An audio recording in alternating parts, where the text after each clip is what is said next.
Obrigada, boa tarde a todos. Primeiro, eu gostaria de agradecer a Tânia pelo convite para estar aqui, dizer que é um desafio participar desse comitê, mas somos movidos a desafios, né? E aí, ser parte desse CAT me faz crescer profissionalmente e eu estou aqui por vocês.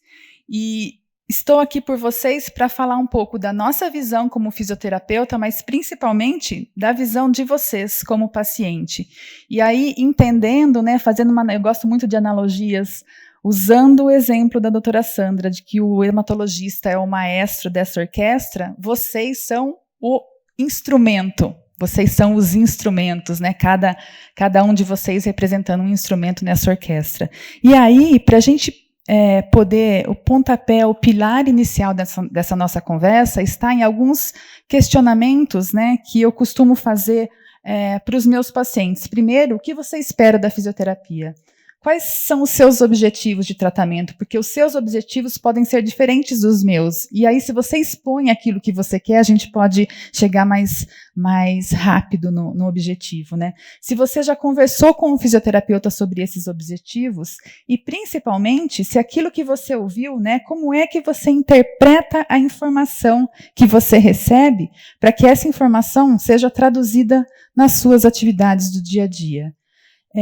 Também, tudo aquilo que você recebeu de informação, se você consegue analisar aquilo que você pode, o que não pode, quais são os motivos daquilo que você deve evitar ou não. Por quê? Porque a gente tem que considerar que cada um de vocês é o agente transformador e é o agente proativo no tratamento. Dessa forma, né, esses pilares de relacionamento, eles envolvem uma palavra que a gente ouve muito a cada apresentação aqui, que é o nós. Né? Então, eu e você, para aqueles que são os meus pacientes, mas, sobretudo, sobre você e a sua equipe dos hemocentros e hemonúcleos que vocês são atendidos. Né? Então, a gente está no mesmo caminho, no mesmo barco. Esse mesmo barco significa que a gente está sempre andando na mesma direção e que a gente pode, sim, ter modos de visão diferentes, mas a gente sempre deve estar olhando para o mesmo objetivo, na mesma direção. E na hemofilia, né, esse cuidado integral, ele é sempre um desafio. Não é fácil a gente olhar o ser humano de uma forma integral. Isso não só na hemofilia, né, em qualquer área do comportamento humano. Mas que quando a gente faz essa parceria, né, as chances de sucesso no tratamento, elas aumentam. Então, a palavra-chave da minha apresentação é parceria. Considerando que a parceria é esse pilar principal, eu gosto muito de falar de quais são as minhas responsabilidades dentro dessa equipe multidisciplinar. Então, eu elenquei aqui 3 principais: tratar, educar e monitorar. Quando a gente fala tratar, a gente está falando de eventos agudos, subagudos e crônicos, e todos aqueles eventos que não estão nessas 3 fases didaticamente, né, que a gente coloca para treinamento, por exemplo, de profissionais.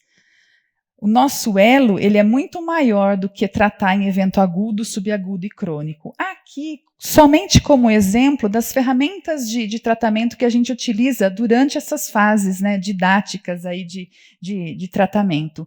Lembrando que não existe uma forma correta, não existe uma ferramenta ou um protocolo correto para se tratar hemofilia. Cada local, considerando as suas necessidades e os instrumentos disponíveis, tem a sua forma de tratar, e todos nós estamos certos, né? É lógico que princípios básicos, por exemplo, calor. Eu vou usar calor no paciente com hemofilia. Aí já é um conceito básico diferente. Mas em relação às ferramentas de tratamento, cada local tem a sua e todas elas estão nesse mesmo barco. O nosso segundo pilar, a segunda responsabilidade do fisioterapeuta: educar. Educar, gente, é uma palavra muito ampla, mas na hemofilia ela tem um significado muito especial, porque eu me considero responsável por proporcionar processos educativos contínuos. E isso não é só em relação ao exercício. O educar na hemofilia, ele tem um olhar muito mais abrangente. Então, cada vez que o paciente vai até o hemocentro, mesmo que ele não tenha um agendamento na fisioterapia, e eu encontro com esse paciente, ali é um momento da gente trocar uma ideia e trocar um aprendizado e sempre aprender. Então, eu valorizo muito cada retorno do paciente, eu gosto muito disso, eu utilizo os retornos que os pacientes têm com a equipe médica para abordar esse paciente. E, principalmente, essa questão de fazer um coach, né? O que é essa palavra coach? Então, vem do quê? De treinar, assessorar, auxiliar, oferecer assistência profissional, técnica e, por que não, pessoal também, dentro daquele objetivo que você tem. Não só para a pessoa com hemofilia, mas para todos os familiares, para a comunidade, para escolas, associações, academias e para outros profissionais da saúde, que são os treinamentos que a gente dá. Então, gente, a minha função como fisioterapeuta não está só em vocês, mas está em tentar que as pessoas que o cercam também sejam bem informadas em relação à hemofilia. Então, a importância desses relatórios que a doutora Sandra falou. A gente tem lá um modelinho pronto, onde eu tenho todos já, eu pego o guideline da Federação Mundial de Hemofilia, da Federação Brasileira, todas as publicações já disponíveis que estão na internet para você fazer um PDF, eu coloco um print disso lá, coloco o link para a pessoa só clicar e acessar, ou seja, o acesso à informação transforma. E esses encaminhamentos fisioterapêuticos, eles também são importantes, porque imagine um profissional fisioterapeuta que nunca ouviu falar de hemofilia e você chega lá, eu sou hemofílico, com a mãe, com a criança. A gente não quer levar problema para ninguém, a gente quer levar informação, porque a informação é que agrega essa parceria. E esse terceiro pilar seria monitorar. Isso é uma questão muito importante, é uma responsabilidade do fisioterapeuta. Monitorar a saúde musculoesquelética. Isso a gente faz de que forma? Através do registro das avaliações físicas, funcionais, ultrassom, o que você tiver em mãos. E através de um acompanhamento longitudinal dessas avaliações, porque elas têm que ter a função de mudar alguma decisão clínica. E por que é necessário monitorar o músculo esquelético na hemofilia? Para determinar se essas intervenções que o hematologista está utilizando, se elas estão prevenindo alterações articulares, que é o nosso objetivo, né? Então, os scores articulares, funcionais, físicos, eles ajudam a estabelecer critérios de como e quando essas decisões de tratamento vão ser mudadas ou não. Se precisa mexer na dose, se precisa mexer no dia, se precisa de uma farmacocinética para entender um pouquinho melhor o que está acontecendo, porque começou a fazer uma atividade e o perfil de sangramento mudou. Ou seja, essas avaliações têm o poder de expressar a situação atual. As avaliações não são papéis. As avaliações traduzem uma informação real que precisa ser levada para o hematologista. E é importante monitorar todos. Então, paciente com hemofilia, leve, moderada e grave, não é porque é leve que não precisa monitorar. Os leves e moderados, que não têm um fenótipo de sangramento, é muito mais fácil a gente pegar uma lesão articular já numa fase severa, porque eles não monitoraram essa pequena alteração, essa pequena mudança que ao longo dos anos foi tomando força, né? Então, a gente precisa monitorar todos, não só os pacientes com artropatia grave. A gente tem que monitorar os leves e moderados para prevenir, e os graves também, porque a artropatia pode piorar. E a nossa função é fazer com que isso aconteça de uma forma menos rápida. Então, para quem não conhece, esse é a principal ferramenta física para a gente monitorar a saúde musculoesquelética, é o score de saúde articular em hemofilia, onde a gente monitora a questão do edema, da duração do edema, da atrofia muscular, da crepitação ao movimento, as amplitudes de movimento articular, ou seja, como é que é a flexão e a extensão daquela articulação, se existe dor, qual é o grau de força muscular e algumas habilidades que a gente chama de marcha, mas que na verdade a gente avalia: caminhar, subir e descer degraus, correr e pular numa perna só. Essa avaliação é traduzida numa pontuação, onde 0 significa nenhuma alteração articular e 124, que é o máximo da pontuação, que significa um score alto com o maior grau de severidade possível. Cada articulação pontua de 0 a 20, então a gente tem 6 articulações. O pior cenário possível seria 120, mais os 4 da marcha, que dá 124. Então, saiba do teu score, saiba o que aquele score representa para você, porque você vai nos ajudar a identificar e monitorar essas alterações. Então, resumindo, eu preciso tratar, educar, monitorar, e eu estou aqui hoje para convidar vocês para esse outro item aqui, para quebrar paradigmas. Em que sentido? E a gente precisa de vocês para provar que a fisioterapia é importante, que ela pode ajudar. Porque muitos de vocês que não tiveram acesso adequado ao tratamento vivenciaram uma fase terrível, onde vocês não tinham acesso nem à medicação, quanto mais ao fisioterapeuta. E quando vocês iam ao centro, era sempre num momento de dor, era sempre num momento de quadro agudo de sangramento. Num quadro agudo de sangramento, nós, da fisioterapia, temos muito pouco para oferecer. Então, quebrar paradigmas significa que vocês, como educadores em hemofilia, podem nos ajudar a transformar essa nova geração que está chegando, não é verdade?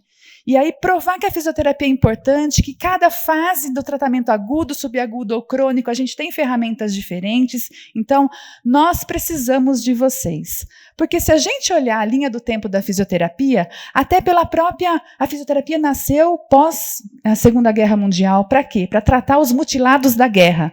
Então, a gente já nasceu num conceito muito paliativo de modo de intervir. Isso na hemofilia também foi muito real para todos os lugares do mundo. Só que hoje a gente ganhou um espaço e a gente tem a possibilidade de atuar preventivamente. As condições de tratamento que o nosso país oferece nos possibilita isso. Então a gente precisa quebrar esse paradigma e vocês são as pessoas que nos ajudam a concretizar as ações preventivas.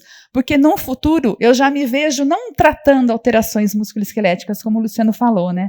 Não vai mais precisar de ortopedista, graças a Deus. O fisioterapeuta vai ser só o quê? Aquele educador terapêutico, mas de uma forma totalmente preventiva. Um outro paradigma que eu acho que é importante a gente quebrar é a questão do sangramento. Todo sangramento é importante, não importa se é um sangramento pequeno, médio ou grande. A extensão do sangramento não importa, o sangramento precisa ser tratado. Por quê? Sangue no espaço intraarticular é sempre agressivo, pelas fotos que o Dr. Luciano nos mostrou. Sangue mais descarga de peso, ou seja, se você não usa uma muleta de 2 a 3 dias num processo de hemartrose para um sangramento no tornozelo e no joelho, você está aumentando a sua chance de alteração nas estruturas articulares, seja na sinóvia, na cartilagem ou no osso. Ou seja, não é legal usar muleta, mas por 2 ou 3 dias, numa fase específica, aquilo vai diminuir e minimizar suas chances de lesão, né? O tratamento para a hemartrose precisa ser na dose correta. O acesso à profilaxia fez vocês terem o tratamento em casa. E aí, muitas vezes, vocês sentem alguma alteração musculoesquelética, mas falam, não, hoje eu estou pior, mas amanhã é o dia da minha profilaxia, eu vou esperar amanhã. Às vezes, esse tempo de esperar até amanhã está fazendo com que você propicie essa piora musculoesquelética. E mais, dose de profilaxia nem sempre é igual à dose de tratamento. Então, isso também tem que estar bem ajustado com o hematologista. Então, tenha essa informação correta. Outra coisa muito importante é que o diário de infusão é uma ferramenta que não são só papéis para você preencher o dia que você toma e o quanto você toma, mas é papel para você preencher o dia que você teve dor, o dia que você sentiu um edema diferente, que aquilo que você acha que não é um sangramento. Tudo que está no diário nos ajuda a entender o teu estilo de vida e o que a gente pode fazer para mudar aquela situação. Vocês são os gerentes do tratamento de vocês. A autonomia da profilaxia está fazendo com que a gente olhe para vocês de uma forma totalmente diferente. Mas a pergunta é, de que forma você está cuidando do teu tratamento? Como é que você está gerindo a tua vida em relação a identificar e como você interpreta esses sinais e sintomas articulares, né? Quando eu digo de interpretar, esses sinais precoces e tardios, eles já são muito conhecidos de todos nós. Acontece que, hoje em dia, a gente está indo atrás daqueles sinais que vocês não conseguem identificar. Nós, como tratadores, às vezes nem com ultrassom eu não consigo fazer um diagnóstico clínico ali perfeito, 100% de chance de não ter erro. Porque tanto na hemartrose como na artropatia, a gente tem esse dor, edema, posição em flexo, redução da DM, rigidez e calor, podem ser sinais que estão presentes tanto na artropatia quanto num quadro agudo de hemartrose. Então, a minha orientação é não minimize os sinais e sintomas que vocês sentem. Por quê? Vocês podem estar tendo pequenos sangramentos na vigência de profilaxia e vocês não estão tratando isso. É muito importante que a gente tenha em mente que Esse primeiro ciclo aqui são os sinais macroscópicos que a gente consegue enxergar, mas cada evento agudo de hemartrose existem sinais microscópicos que a gente não consegue identificar. E é aí que a gente precisa agir. Por quê? A fisiopatologia da hemartrose, ela já é muito da artropatia, é muito clara para todos nós. Mas, gente, a cada hemorragia existe um processo de agudização da inflamação sinovial e essa hemartrose recorrente provoca impacto direto na hiperplasia, na hipertrofia sinovial. É um ciclo vicioso e a gente precisa quebrar isso, a gente precisa de um ciclo virtuoso. Por quê? Porque a inflamação na hemofilia representa o sinal mais insidioso de piora da artropatia. Então, a sinovite crônica representa um grande perigo e eu quero convidar vocês para valorizar os pequenos sinais que vocês sentem. Então, para a gente diferenciar a hemartrose e sinovite, a dor na hemartrose está sempre presente, na sinovite pode estar ou não. Em relação ao aumento de volume, na hemartrose está sempre presente para os grandes sangramentos, mas para os pequenos nem sempre, né? E na sinovite isso pode não chamar atenção. Em relação à temperatura, na hemartrose às vezes está presente, na sinovite não, na amplitude de movimento, a hemartrose está diminuído, na sinovite não, ou seja, pode ser tudo sempre junto ao mesmo tempo. A gente não tem essa resposta certa, mas a gente precisa começar a educá-los para que vocês nos ajudem na identificação precoce desses sinais e sintomas. E para isso o automonitoramento é essencial. Automonitoramento significa que vocês precisam ser capazes de reconhecer sangramentos, de ter um diário eficiente, de ter um autocuidado, ser o protagonista da sua autoinfusão, a nos ajudar nesse manejo da dor, dos riscos de atividade física, não participar das avaliações, ou seja, vocês são os agentes proativos na hemofilia. Em relação aos exames de imagem, né, existe uma correlação clínica muito importante. Por exemplo, se a gente olha para essa articulação, a gente vê que tem algo errado, que a articulação está bastante edemaciada. Quando a gente olha para o raio-x, vários achados, diminuição do espaço intraarticular, cistos subcondrais, osteopenia. Só que quando a gente pede para esse paciente fazer a flexão total da articulação, ele tem amplitude de movimento completa. Ou seja, o meu apelo para vocês é não se basearem apenas na função. Por quê? Porque alterações na avaliação física podem não desencadear alteração funcional imediata. Um paciente como esse, com amplitude de movimento completa de joelho, tem muita coisa acontecendo lá dentro, e se a gente só for se preocupar com a função, a gente vai sempre estar perdendo essa batalha. Então, aqui os scores também nos ajudariam. E para fechar essa apresentação, eu gostaria só, toda a apresentação que eu estou indo agora, eu estou levando esse caso, por quê? Porque ele é um caso real que ajuda a gente a pensar que a fisioterapia, ela pode sim, com persistência, resiliência, ela pode mudar um quadro.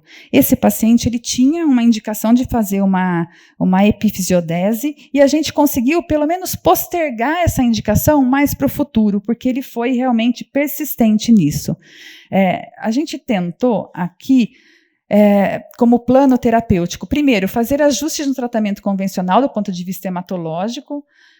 Nós fizemos a manipulação sob sedação anestésica com tala gessada, foram 2 tentativas, a toxina botulínica, o uso da órtese, e aqui a gente vai acompanhar. Então, aqui a tala gessada, aqui a aplicação da toxina botulínica. Então, o paciente foi até o departamento, a mãe do paciente e o paciente foi até o departamento de neuro com a gente, fez o fator imediatamente antes de fazer a toxina, fizemos o gelo, ficou com o gelo o tempo certinho, tem até uma área hiperêmica ali, da hiperemia do gelo, utilizamos uma agulha de menor calibre, fizemos o procedimento, tudo certinho, compressão depois do movimento.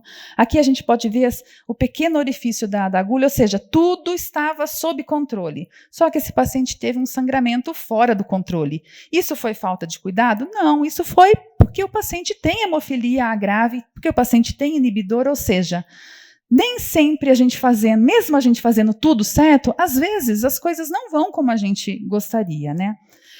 Aí esse paciente começou a utilizar uma órtese articulada, que todo dia ele ia lá e dava um quarto de volta de manhã e de tarde. Para quê? Para tentar ganhar esse flexo, porque mesmo fazendo a toxina botulínica, que ele teve aquele sangramento, quando faz botox, a gente tem que fazer o quê? Alongamento, imediatamente após, durante o mês inteiro. Como é que eu ia fazer alongamento num paciente com um quadro de sangramento daquela magnitude? Então, a gente não conseguiu o resultado do botox por conta disso. Então, vamos sentar a órtese. E aí, aqui tem um filminho, acho que não vai passar tudo bem. Tentamos a órtese, deixa eu ver se esse vai passar. E com a órtese, esse paciente tinha essa deambulação. É lógico que um flexo de joelho mantido vai gerando um desequilíbrio muscular muito importante, não só em membros inferiores, mas em tronco. Esse paciente tinha um desequilíbrio dos músculos, da musculatura de quadrado lombar muito importante, tinha uma marcha ceifante, uma escoliose funcional em virtude disso. Só que exercício diário, persistência, perseverança, e aqui eu quero agradecer muito porque isso foi na época da pandemia e esse paciente ficou fazendo fisioterapia com a Lucila através de sessões online durante meses e hoje a gente tem esse paciente com esse resultado, ou seja, esse paciente com fisioterapia diária, e aí eu quero muito agradecer, eu acho que tudo que eu aprendi na hemofilia, eu aprendi com a Lucila, eu brinco muito com ela, que ela é a minha mãe profissional, porque um carinho, um respeito muito grande pelo trabalho que é desenvolvido no CHESP, e esse paciente é fruto dele, é um paciente nosso, mas na pandemia eu encaminhei para lá, porque a Lucila estava fazendo esse trabalho inovador de juntar os pacientes e fazer sessões online, e esse paciente, durante a pandemia, conseguiu reverter esse flexo de joelho, e hoje está dessa forma. Então, gente, toda mudança no cenário é uma fase de aprendizado. E, para finalizar, eu gosto muito de William Glasser, né, esse psiquiatra, porque ele fala dos mecanismos de aprendizagem, né? E aí a gente está aqui para isso. Eu me considero, mais do que fisioterapeuta, uma educadora em hemofilia. E eu acho que vocês, como pacientes, vocês são os principais agentes desse processo. Só que isso só acontece quando a gente se pergunta, né, onde é que você está em relação a essa pirâmide de aprendizado? Os conceitos básicos da hemofilia, como é que você fala para paciente que acabou de ter um diagnóstico da hemofilia? Hemofilia, nossa, não é terrível, tal. Então, como é que a gente está trabalhando com essas novas famílias em relação ao tratamento, em relação à sociedade? Qual a sua postura que você tem, né, com o centro que te atende? Então, a ideia é de que a gente precisa sair daquela postura de aprendizagem passiva para sermos mais ativos e que, para isso, a gente precisa desses conceitos básicos muito bem estabelecidos. E a gente aprende quando a gente para de ler, escutar e ver, mas quando a gente começa a conversar, a debater, a praticar, a gente efetivamente está aprendendo e está ensinando o outro. Eu gostaria demais de agradecer aqui a minha equipe e me coloco à disposição para qualquer dúvida.